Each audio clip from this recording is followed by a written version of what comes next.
going to work either. And 2,300 people out the door mean a lot of things that we're responsible for in the city of Detroit can't go on. Mayor Bean, through the state, the city of Detroit, $220 million, I think is the number out there. The state owes the city of Detroit $220 million. I'm not afraid to ask for it. I've asked for it. They owe it to us. I'm going after it. What's been the discussion so far on that? Have you heard anything from Lansing? Nothing back. We hear through the media that legislatures are saying Detroit's crazy. They're trying to shake Michigan down, et cetera, et cetera. There was an agreement back in 1998 that the city lived up to its part of that agreement. The state did not. They owe us the money. It's not in my plan right now, but anything that we can get from them will be a plus. What's the latest with union negotiations and concessions right now? Well, I think the unions have hunkered down, and I mean, this is nothing new.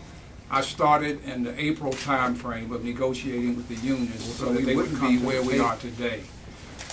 If they do not come to the table, phase 2, 3, and maybe even 4, I'll have to bring to the table. What's the drop dead date on that? Drop dead date was the 21st, which is Monday.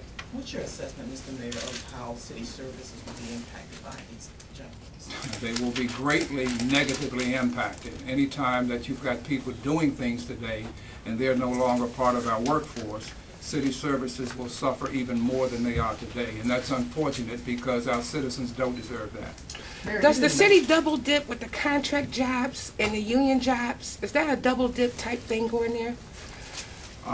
Contractors represent about $250 million of business with the city of Detroit.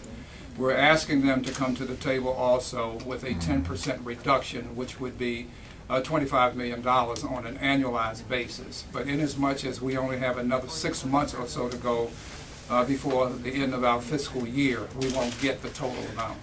Mayor, you didn't mention this in your speech on Wednesday. Was there anything that changed in the last couple of days that prompted you to make the announcement today? No, none whatsoever. You know, we don't want to negotiate in the press. I mean, there are things that we're doing behind the scenes, a lot of negotiations that go on. We can't dictate, for example, to somebody to come in here and buy the lighting department. It doesn't work like that. You know, you get people making statements, taking positions. They have absolutely no idea of the commercial part of this business. How are the police chief and fire commissioners responding to their departments being impacted by this? There's no sacred cows. But I will say, as I said from day one, I think the most important services that we provide our citizens are police protection and fire protection. Is this They're a jump the on last city ones council? that I want to impact. Is this a jump on city council because they wanted to take some paperwork up to Governor Snyder? No, not at all. I think the city council needs to understand that they're the legislative part of this administration. For those of them who want to be mayor, they should have run for mayor. So you say that